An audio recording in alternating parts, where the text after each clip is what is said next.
All right. So overall, there are a few different configurations to igneous rocks, given both texture and mineral composition, as you can now sort of envision.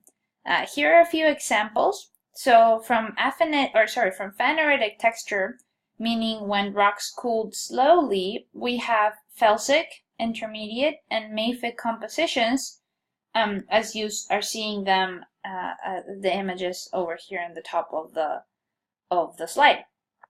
The minerals typically seen on each composition are written there for your clarification. So on felsic, you're going to see quartz plagioclase, potassium feldspars, muscovite, amphibole, and so on and so forth. An example is a pink mineral that is visible in the felsic phaneritic rock. So this mineral right here, this pink mineral, or right here, that mineral is potassium feldspar. So hopefully you got that right, which is only visible in felsic type of rocks. Let me go back really fast for you guys to see. There you go. So potassium feldspar are mostly only visible within the felsic rock classification.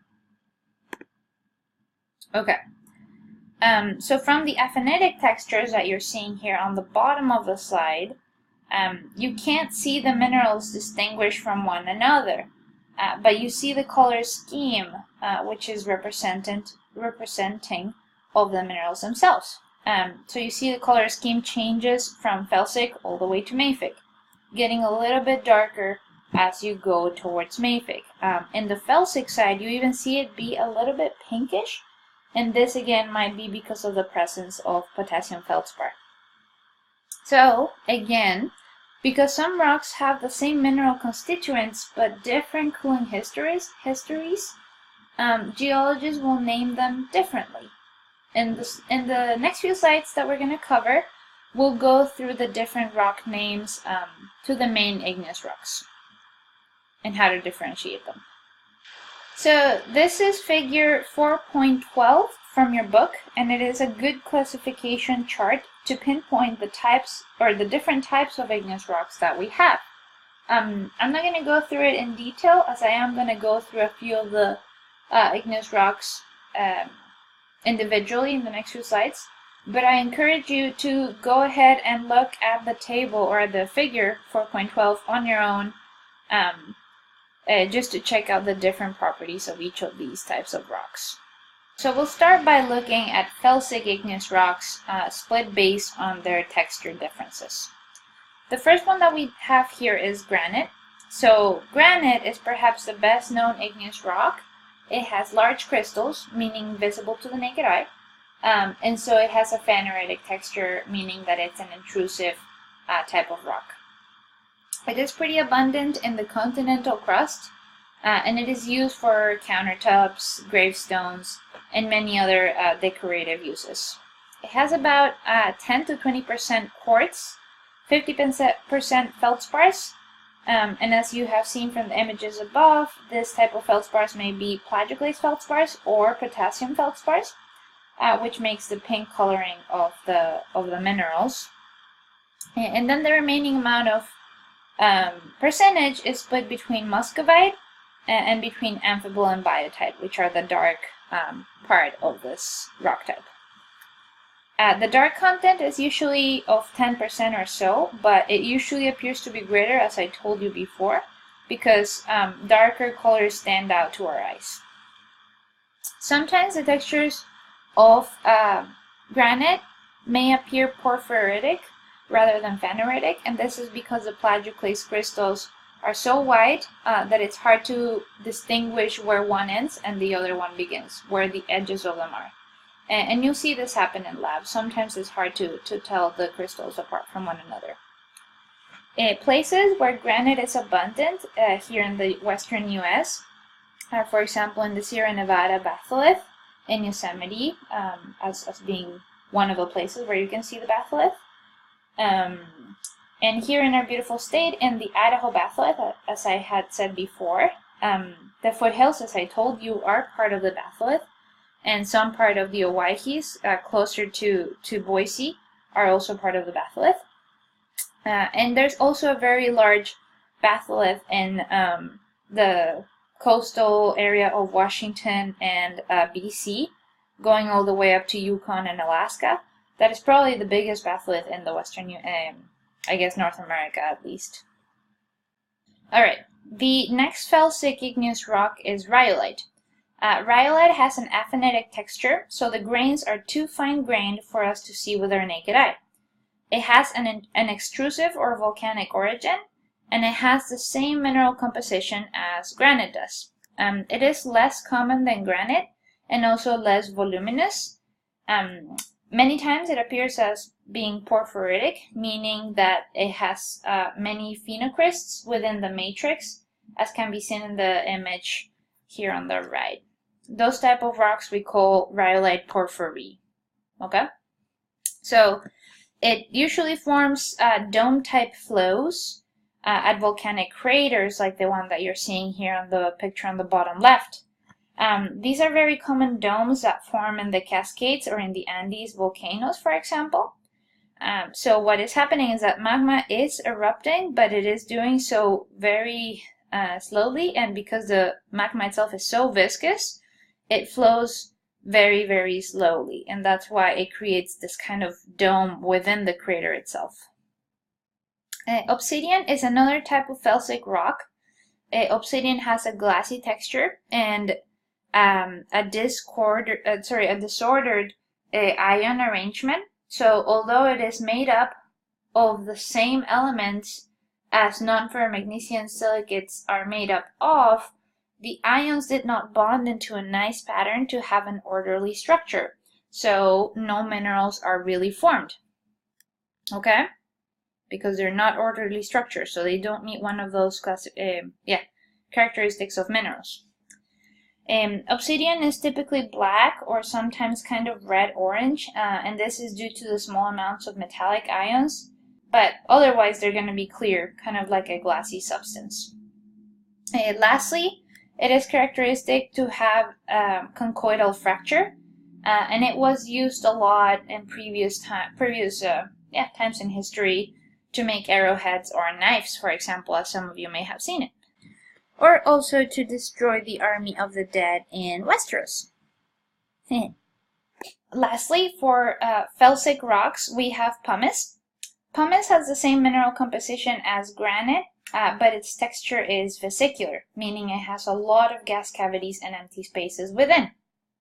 Pumice is volcanic, and it is so light in weight that many times after an eruption, and while it cools in the air or at the surface, it will actually float on any water bodies that it lands on, or upon which it crystallizes on. So oftentimes pumice will have this kind of flow lines that are visible in the bubbles orientation, meaning that sometimes the cavities show the direction of flow while the lava was flowing around the gas cavities. So we may be able to see this in lab. I'm hoping. I can't remember for sure if some of the samples have this flow direction, but I think some of them do. So again, what happens is that the rock gets deposited, it gets erupted and gets deposited on the surface, and while it is being crystallized, it's still flowing slowly, but it's still flowing, and those gas cavities can't escape, so they kind of display the flow direction that the overall melt is taking. Sometimes pumice will appear interlayered with obsidian, like in the images that you see to the right of this slide. And sometimes, actually, rhyolite will also be interlayered with obsidian, and that happens in the Owyhees, for example. I have a few samples of that. I might bring into class so you guys can see that. Alright, now we are moving into rocks of intermediate composition. So the first one that we'll look at is diorite, which has a phaneritic texture, meaning it has an intrusive nature. Diorite kind of looks like a grayer or darker granite with less to no potassium feldspar. So basically no pink. It has less quartz and less plagioclase feldspars and a bit greater content of the darker colored minerals. Diorite usually resembles kind of a salt and pepper look appearance of like coarse salt and pepper, I should say, like the one that is not being ground yet. Intermediate rock type that we have is andesite. Andesite is aphanetic in nature, meaning the matrix has very, very fine particles, and it is extrusive. It is volcanic. It is the extrusive equivalent to diorite, meaning it has the same mineral composition as diorite does, but you can think of all the minerals that made up diorite and put them in a blender and then put the blended material back into a rock, and that is what andesite sort of looks like. And many times andesite can also be porphyritic, in which case we call it andesite porphyry. So in these types of cases, we have phenocrysts that usually appear like the image you're seeing on the right. For that particular image, we have things, or the crystals that we're seeing are plagioclase feldspars, a little bit of potassium feldspars, the pink ones, and then these tabular black ones are amphiboles.